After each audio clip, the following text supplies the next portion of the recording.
bird, as a plane, as Supergirl. This is Jason J. Lewis, the voice of Superman on Justice League Action. This is Mark Wade, writer of Superman Birthright. And you're listening to The Krypton Report. And you're listening to Krypton Report.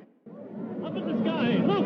It's a bird! It's a plane! It's the Krypton Report! The All Things Kryptonian podcast, including Superman and Supergirl. We discuss games, movies, cartoons, TV shows, and comics. Find us on Facebook, Instagram, YouTube, and Twitter.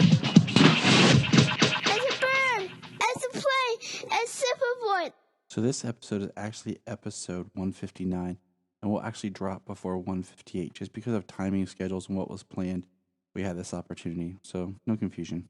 Welcome to the Krypton Report, and we are here to discuss Immortal Combat. I feel like I should yell that, like, Immortal Combat! Yeah. I was gonna say you're gonna have to cut in the Mortal Kombat music right there. And we want to do it quick and soon because it's a big deal. And I want to throw this out there. Like, this is gonna be spoiler, but this episode ends with a to be continued that we probably won't see till about a year from now.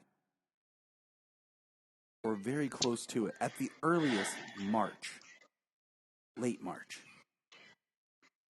I was gonna say, yeah, we're looking at, probably not January, at least February or March. Well, it said mid-season, and if you think about, even with the breaks, usually mid-season is January. So, that's always when Legends premieres, because it's a mid-season. But that's when show. Everything's premiering as it is. Exactly. So you shift all that down, and you think January, October, February, November, March, December. So right. I wonder what the series order is going to be next year. How many episodes? Phil actually just sent me a posting. It's going to be full seasons. Oh wow, So they're either not going to do too many episodes. Maybe they'll bring it on right after like the Oscars and the Super Bowl, and we pretty much get it straight through. Well, wouldn't that be amazing to get no breaks and watch Supergirl straight for 20 weeks? Well, it's also interesting because I don't know. We were watching live tonight. Shows like The 100 are just premiering now.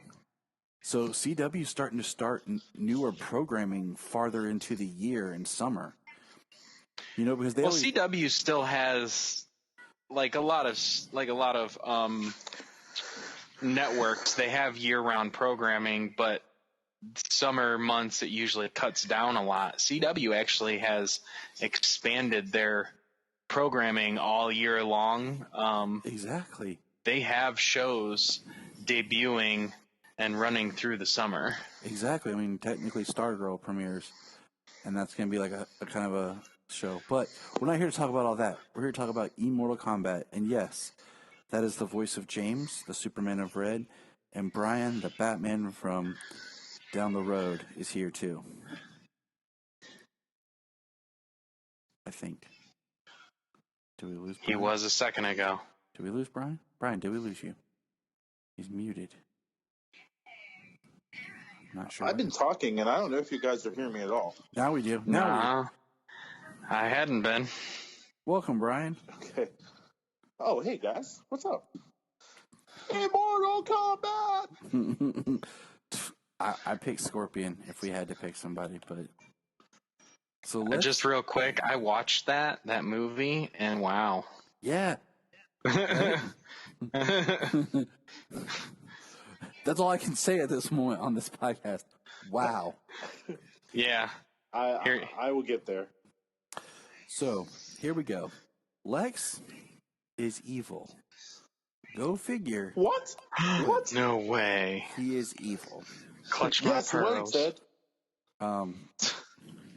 Immortal Combat. We don't really have the synopsis for this episode because it just aired, and we are talking about it within 10 minutes of it ending. So we'll kind of jump around a little bit. So last week's episode, we didn't touch on this too much, that they make a suggestion that Alex should be a vigilante, and then in this week's episode, she has a full-on costume. Right. Is she? What is she? Is she Nightwing? Is she Huntress? Is she Black Widow, but Blue Widow? But see, she's already been Black Widow with her DEO black suit she had. And Jania goes, Absolutely. she looks like Huntress. And I said, she looks like Nightwing. I'm like, all right. But Jania, it's kind of no. Jania had the best comment. She goes, her makeup, her eye makeup's a little too much. It looks like she's wearing drag makeup. I was going to say the costume looked cool, but yeah, when they focused in on her face, I was like, whew. I'm like, this isn't Oliver and some grease. They spray painted that on her face. I love that when she turns the costume on, the costume gives her that makeup. Like, it's totally meant to be. Yeah, exactly. Right. So we learned that there are multiple agents of Leviathan. Yeah, 2 other elementals that we haven't seen the entire season just show up out of nowhere. And I'm going to throw this out there real fast. Number 1, James, I'm still holding on to your theory because I feel like the premiere of the next season is going to tie up the loose ends from this. And because I really think that A, your theory may come to fruition, and B, I think Cryer's got like maybe 1 episode left in him. Because I don't see him getting dragged into a full another season of Supergirl while a Superman show goes on. I feel like that would be too irritating. So I think he'll end up in jail or something by the end of the next episode. Well, I had my theory about Sean Astin's character being that now they're gods, they're like are they? I she thought could they were be aliens. Okay, because like the way they talked and introduced them is, I thought they were ancient like aliens that came here that basically call themselves gods. Because now, because you know what I'm saying? Because now, and I hate that. I hate that in any show where characters are like, I'm a god. No, you're just, because if they're gonna pull that card, then Supergirl's a god. Superman's a god. Well, at one point, in past stories, the Titans of Greek mythology, they were in DC Comics at one point. They were aliens. They're still perceived as immortal gods, and they are basically immortal. Same thing as Ramakan and the other elementals here, Mm-hmm. but they're aliens. They're immortal. So, I mean, are they gods or aren't they with their immortality? Well, are they omnipotent or are they just immortal? Well, we could be getting the start of this whole old gods, new gods thing. As much as I want to say yes, I doubt they have the balls to go there, because I thought for sure that Eve Tessmacher last season was talking to Granny Goodness on that bench, and then she says Leviathan. That's what I thought. And I was like, Leviathan, I don't know much about that because I haven't been reading the New 52 like you guys. It's nothing. It's literally nothing. It's just a name. Okay, fair enough. This Leviathan has absolutely nothing to do with that Leviathan. And I really hate or any Leviathan past. I hate they use the name Leviathan. I mean, as I found out they were gods, I was like, okay, so maybe we're like introducing this whole god concept because we're going to lead into Darkseid, in a new crossover in the future, something like that. I mean, I thought the whole god concept was pretty weird, and I'm very interested in to see where it's going to go, especially with that cliffhanger. I mean, just along those lines, I always wanted to see Supergirl versus the Granny Goodness and the Furies, not necessarily the whole Darkseid thing. Like, I think that's too big for just Supergirl alone, but definitely her versus Granny Goodness and the Furies, that could make compelling stories for part of an arc. Well, I think I think Granny coming to recruit Supergirl, trying to make her the captain of her Furies, would be amazing. Mm-hmm. But who would you get to play Granny Goodness? I don't know. We've had a good... Granny has to be someone that creeps you out, but somehow draws you to her. Like, if we're talking TV or movie. Because, like, who I would cast for the film series is different than who I would cast for TV. We're talking about Supergirl, man. We're talking about Supergirl. Honestly, we're talking about TV. Well, she's done TV before, but she's done a lot of men. I think Kathy Bates would be amazing as Granny Goodness. Thank you. That's what I was going to say. Like, I just think she has everything you would want for a Granny Goodness. Because she can play. Can the CW afford her? I don't know. They have the hero of Middle Earth, the unsung hero on their series. So he's been in 2 episodes as a cameo. That's how much they could afford because he saved Middle Earth, man. So yeah, back to that. Unless she is, a god, maybe a shapeshifter or something. Maybe Sean Astin isn't the head, but also we did talk about that last episode on the missing link, but afterwards I had thought, like, you know what? I think they had said she beforehand, and they definitely confirmed it in this episode where they said they reported to a she. Yeah, because Lex says it to Gamma Nay. And can we just say, like, in this episode, Gamma Nay looked like she was cosplaying Mira. Like, her outfit, like she was about to go swimming in Atlantis. She was cosplaying Mira, and then she became the cyborg. Swimming into whose ass? She was cosplaying Mira, and then she became the robot chick from Superman 3. Yes. Oh man. Or like the Terminatrix. Yeah, with the hair at the end. Yeah. Yeah, I looked at Janine and I was like, she looks like she's low grade trying to cosplay as Mira, and she looks like, I can see it. Well, yeah, I mean, she was wearing the green. It was almost scaly, and then of course she had like that push-up bra and freaking all of her cleavage showing. Like, yeah, that's Mira if I ever seen it. And because we just watched Aquaman like the other day, so like the costuming and everything. I did like the beginning, how this episode picked up right where the last one stopped, where you have Kara and Lena talking, and they have a great scene of like Lena apologizing and just trying to talk with Kara, and she's not ready for it, which then gets coupled with a scene later where Kara and Lena have a great talk, and Kara talks about, I lied to protect you about this one thing. And then how much did you lie at me and the things that you did over and over to me to hurt me?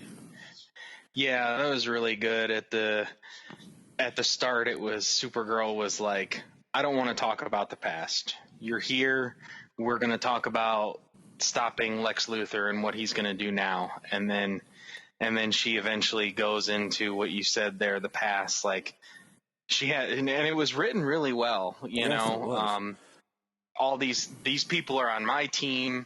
They're in danger because they know me, because they know who I am. I lied to you to protect you, and I understand that I hurt you, but after that, you did everything you could to hurt me in every possible way. And then it resolved itself there at the end when she said that she could accept her apology and they could move forward, which is great. So it was a good step throughout the 3 different parts. I love it, of them getting a chance to work together. Got the kryptonite suit back with Supergirl's heads up display. Yeah. I do want to give a shout out to David Harewood, who directed this episode. Mm-hmm. He did a great job. Like, I've been watching this shows where, like, last week's was Melissa. 2 weeks ago. 2 weeks ago, yeah.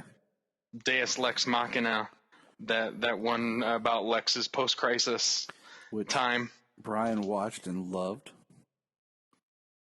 Yes, he did. Yeah, I mean, it was an episode that I didn't even think about. I caught up really quick tonight. I didn't even think about that time. Of how Lex made himself a hero. But I'm glad we got to see it. Cryer's Lex is just. I mean, Kara said it in one of the episodes, these past episodes. He's the devil incarnate, and I just love his motives. I love Cryer's Lex, and the whole time I'm watching these past couple episodes, I'm like, where the heck is Superman? Like, if Lex is if Lex is this great, and posing as this Messiah, if you will, where the heck is Clark in these episodes? Right. That's kind of what killed me during this whole thing. We get gods on Earth. We got this Leviathan thing. Where the heck is Clark? And that's one of the biggest problems. Once you introduce him, and they're working, and then you bring in so much of his world, you have to find a way to write him out. I mean, they did that well when they had him go off to live on Argo for a while. So I was like, oh, okay. Right. That worked. But then he went through Crisis. He knows what happened. And the last time we saw him, he was flying home when he heard about his sons.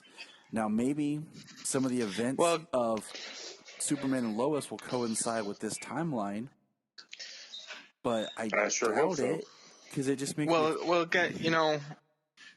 Lex is in National City with his sister and his family. Like, Lex isn't the only villain that Superman has to go after. So, I mean, Superman could quite easily be, dealing with Brainiac or Parasite, or, I mean, you name the list of villains that Superman could be dealing with while Lex is doing his thing. You know what I mean? And that's the beauty of Lex, is Lex works behind the scenes, for the most part, manipulating people.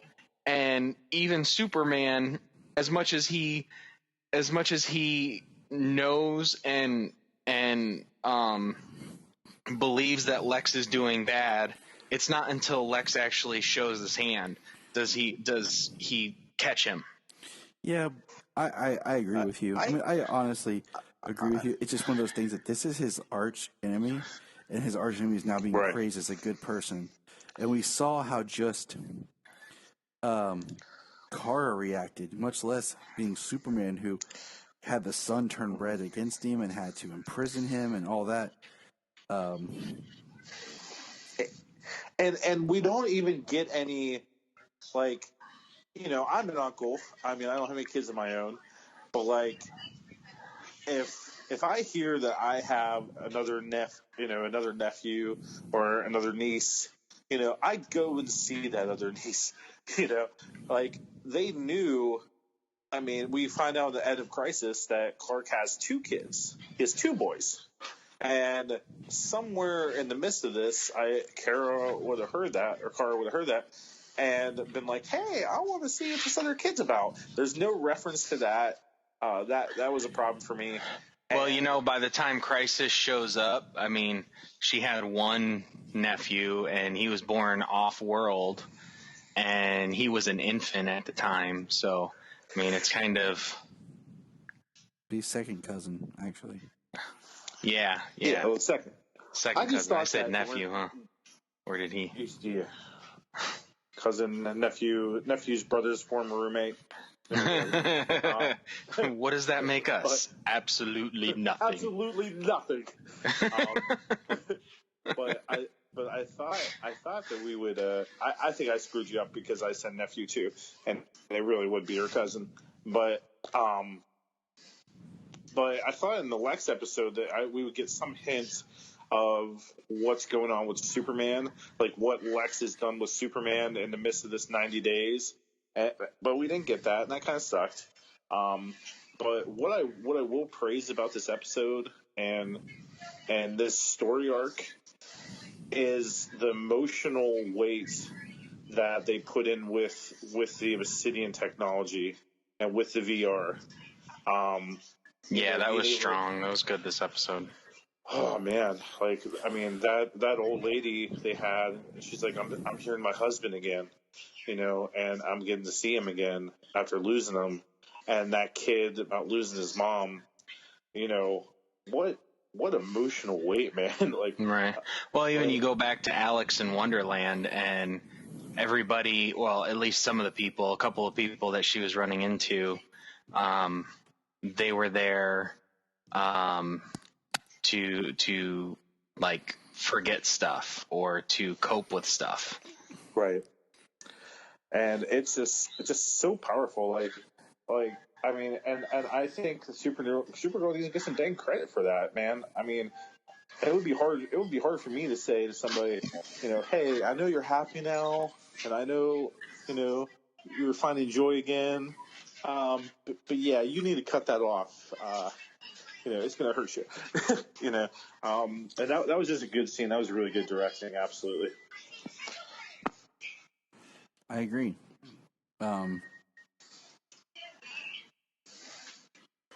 I just, her trying to reach out and touch everybody out there, and it worked. I mean, but it, I liked the symmetry shots of Kara giving this speech while you have Lex talking to Brainiac, or not yet. Sorry, it's Lena. Crap, why am I blanking? See, we just watched it. That's the problem. Lena talking to Andrea Rojas. And then there's Rojas. Lex is talking to some, because there's like three things going on all at once that are like parallels, but they're different. And I like that they kind of touch back to the Andrea, like, Gamma Ray comes out and it's like, I am Leviathan. She's like, what? Now kill Supergirl, or your father won't make it as his company dies. What? And then she touches the shadow and goes to kill Supergirl. Yeah. Right. It was nice the speech that Lena gave to her at the time. Really tied back to that episode of those two. Which I really can't wait to watch this. Just like I told you about Flash, I really can't wait till this hits Netflix so I can just watch it again straight. Yeah. Because I thought there's so many great beats that they've brought back up that were like this one right here, where you're kind of, oh yeah, I kind of forgot about that. Right. Well, we discussed last week, like it seemed like they had forgot about Andrea being a Krata, like all she was the CEO of Obsidian. Like they gave us that hint post-crisis that she had the shadow powers still, or got them again, and but that was it. And she just seemed oblivious too. I mean, when they're like Lex and Gemma are about to launch the thing and Andrea's standing there, she just like, oh, look at us. Right. She's like, I'm one of the richest people on the planet. Yay. Go me. Now, okay, so let's back up a quick second. I want to ask you guys something. So we have the opening scene where we have the Martians take on the disguise of Kara because Ramakan can track her movements because he's in touch with the Earth. And because it's funny hearing John's voice come out of Kara's body. Which was hilarious. Yeah. And then I love their Harry Potter, like, this is the beginning of Deathly Hallows. And she's like, where Hedwig dies? And then they're like, but Hedwig and Moody die. And they're like, you lost your comrades? I love that McGann was back. But my thing was, John got hurt in one of the battles. Do we see it? Like, it just felt like it was so quick that all of a sudden it was like, we got this line of dialogue, like, John's hurt and he'll be recovering. Yeah. Well, he got blasted by that fire elemental. Okay. Like, when Dreamer had her her first dream about Brainy in Leviathan, she was protecting him at the moment, and her shield faded, and he got blasted by that fire elemental. Okay, I wasn't sure if that Good was call, it, or James. there was Good something call, I had James. missed, because it just happened so quick. And I mean, I give this It was episode- quick. I give this episode some editorial slides, just because I know that there's things in this one that were supposed to be in the next one, and out of all the finales I've seen so far, so that includes Batwoman, Flash. This one's been the best. Arrow. Well, Arrow was planned. They got to film theirs. Same thing with Black Yeah. Lightning. And same thing with Legends Right. when it ends. But out of the ones that have suffered because of the shutdown, this one was the strongest. I mean, it was only one episode, that got compromised compared to Flash, who lost like 3. So, Right. Yeah, Flash went from like 22 to 19. Yep. And I think Batwoman was supposed to be a full 22. Didn't it get expanded to a full season? I don't know for sure. I thought so, but I it don't did. know. It did. And I don't know where they were in their production when they shut down either. That Right. one- So, I like them all looking like Kara. I like that fight.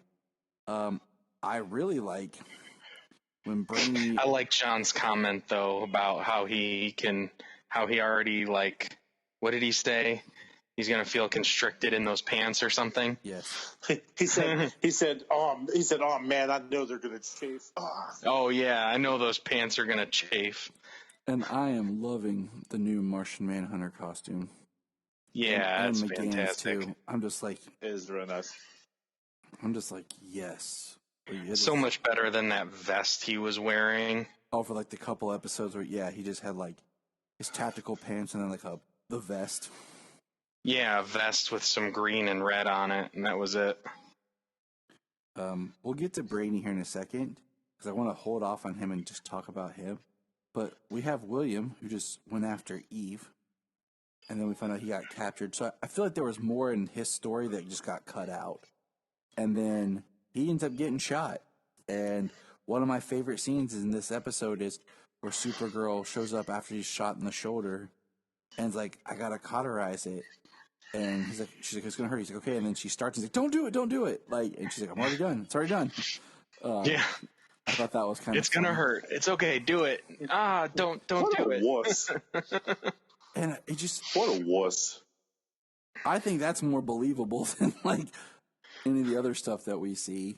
I do feel that there's still stuff going on with Eve because she was so like got talked down, got talked back, and then we'll save your mom, and Kara went and got her, and Kara has no idea that Eve killed Jeremiah. Like, they're all kind of like, forgive Eve, because Lena's like the one, like, Eve Tessmacher's still alive. She's here. Like, this is bad. So I still feel like Eve might have some sort of angle, if not just for self-preservation, against them when they find out that she's the one that killed Jeremiah, because Eve kind of still has a thing against Lex for how he used her. Yeah. And she's definitely still hiding that, for sure. And I just kind of felt awkward, like, because, Lex made sure he pointed out, oh, you didn't kill the man who killed your father. No, you killed Supergirl's father. Yeah. So I'm like, okay. Like, I feel like there wasn't even, like, a hesitation in Eve, like, oh, my gosh, like, she's going to figure it out. She's going to know. But, yeah, and then that kind of brings us to Brainy's storyline. I liked it. I liked that he brought out the other female Brainy. Jania goes, man, they found someone who looks a lot like him. And I'm like, that's his sister. She's like, wait, you mean in real life? I'm like, yeah, in real life, that's his sister. She's like, oh, okay, that makes sense. I'm like, yeah. Really? I'm like, yeah. I'm like, it works. What's funny is I know her first before I know him, because she was the ghost on Being Human. And then when I found out they were brother and sister, I was like, oh my God, like absolutely. Being Human that has my favorite Jimmy Olsen. And has Jimmy Olsen and Sam Witwer. Sam Witwer. Sam Witwer's so underused. Oh, he's such a good actor. He would have made a dang good Batman too. I liked him as the game master on the DC All Stars role playing game they had. Oh yeah. Yeah, that was fun. I liked him as Doomsday. But Me too. you know, Brainy decides that he is going to bottle Leviathan. And in doing so, we found out that Lex has a pass special thing to get onto their ship because right there tells you they're alien, their ship, because of the security. And Brainiac knows if he does it, it could kill him without the special pass, but he decides to do it anyways to bottle Leviathan. And which is crazy that it only bottled the elementals. It didn't bottle Gemma, and we still don't know who they were reporting to. Was it because I wondered that too, because when he did it, she fried, and were they too far away, or was she too far away or something? And that makes me wonder about some other things, from a production point of view. They basically right. Well, they basically teleported or was sucked back. So yeah, I don't know. I think it's because she wasn't really an elemental. She was the goddess of technology, and the other ones you had one that was wind, one that was fire, one was earth. She wasn't really an element. She wasn't water or anything. Yeah, they called her a technocrat. Yeah. See, that's why I was like, what are Leviathan then if he's supposed to be bottling them, he's utilizing their ship, and he only got the 3. But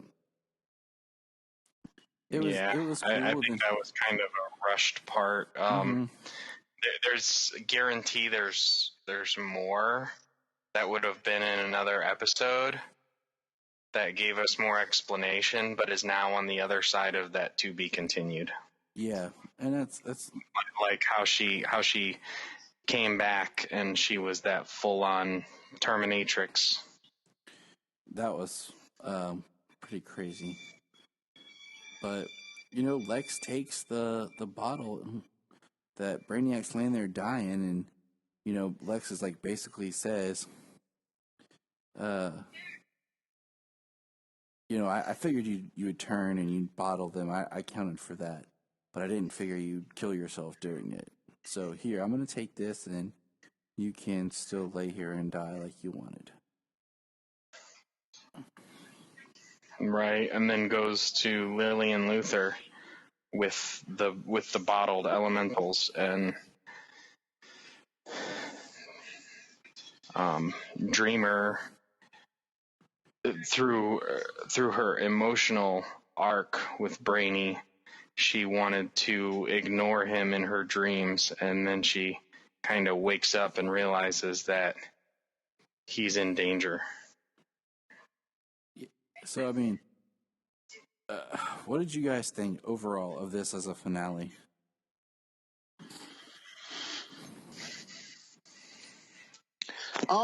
Considering the virus and what's going on and stuff, I think they did really good. They gave us one more. We want to know what's going to happen with those elementals.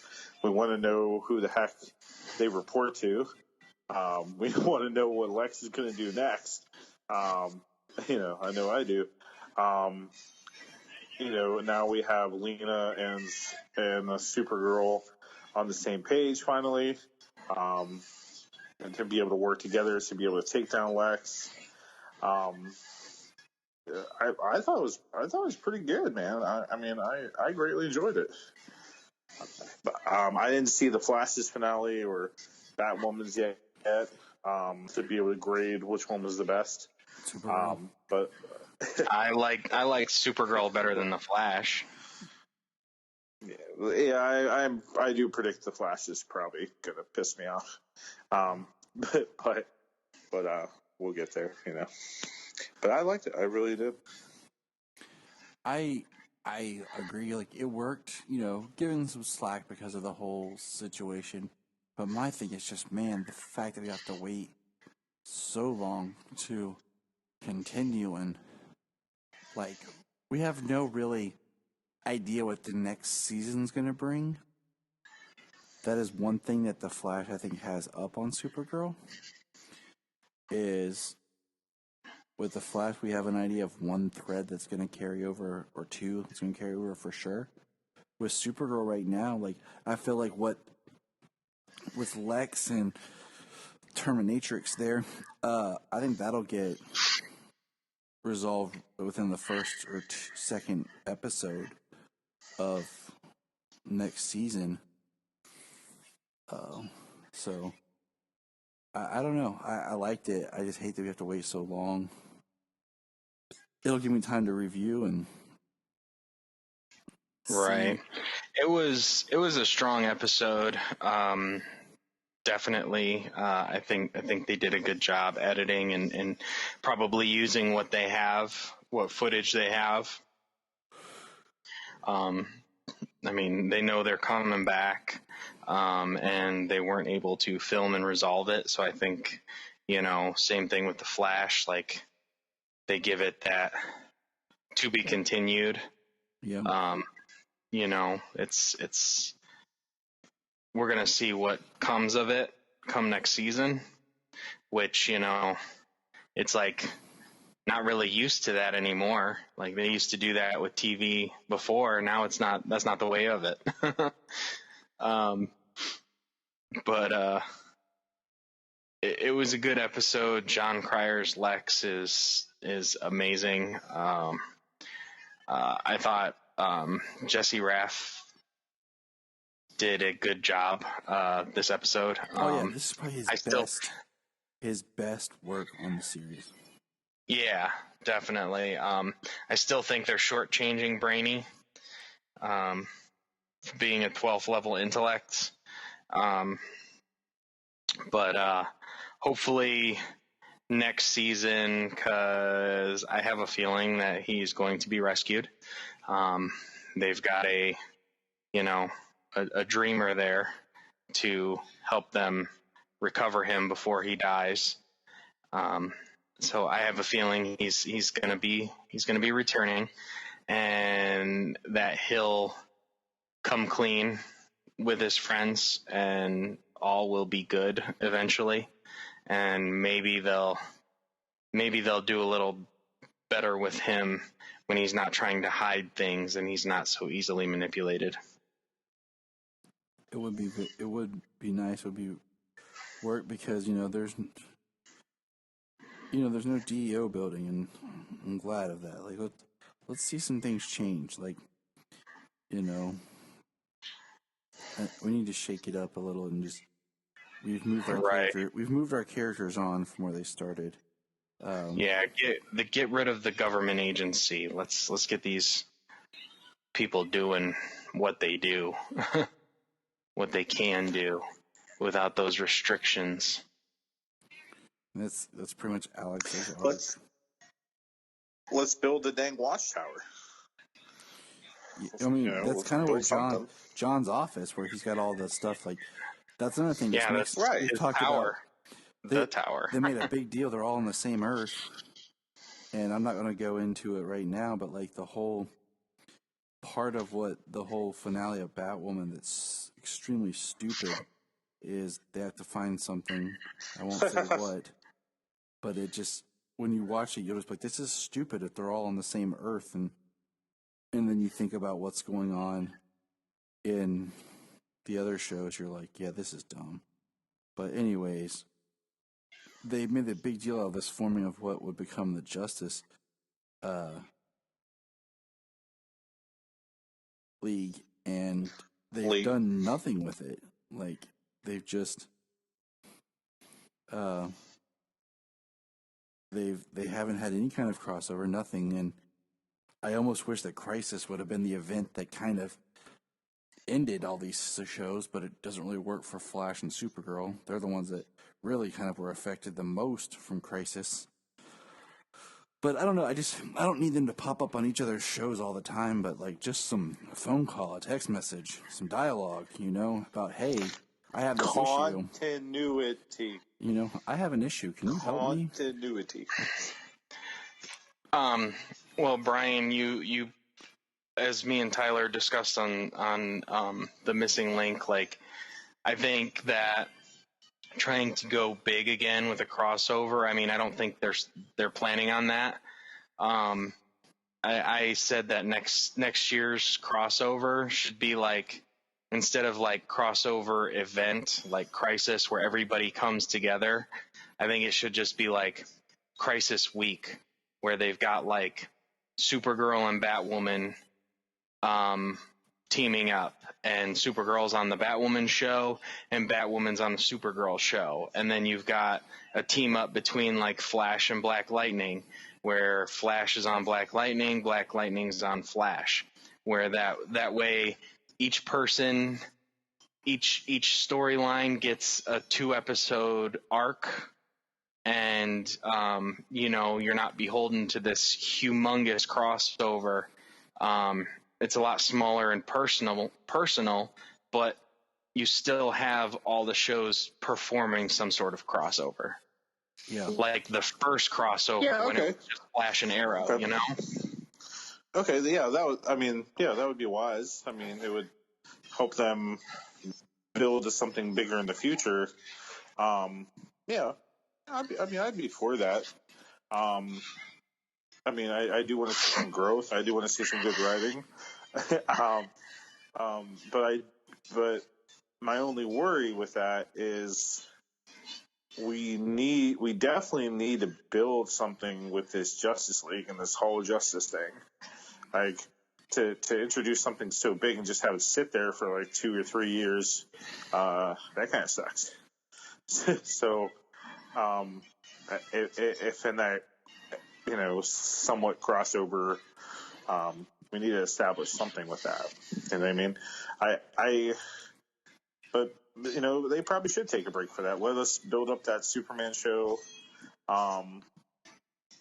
Let us know as fans kind of really what that's going to be about. I don't know. I'm hopeful. I told you. World. Mongol and World. What's that? What'd you say? War World. Mongol and War World.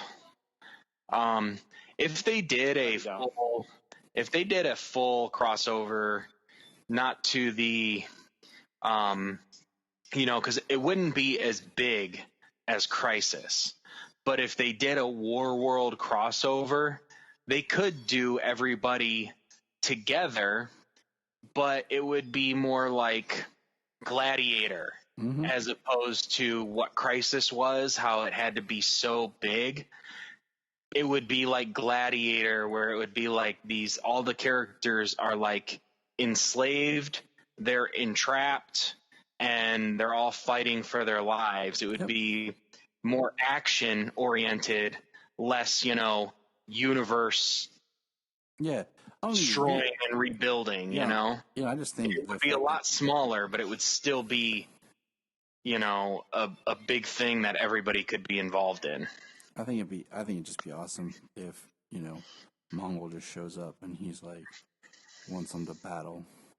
Or like each one of their episodes before it ends and it's Mongol like picking them off, bring them all to his planet, and you do like a 2 or 3 episode of them kind of on the world. But anything else we want to say about this? Kind of like the end of the Supergirl episode before Invasion, where they just like get Supergirl, and bring her over. Yes. But instead, it'll be like at the end of every episode, it'll be like them getting abducted. Yes.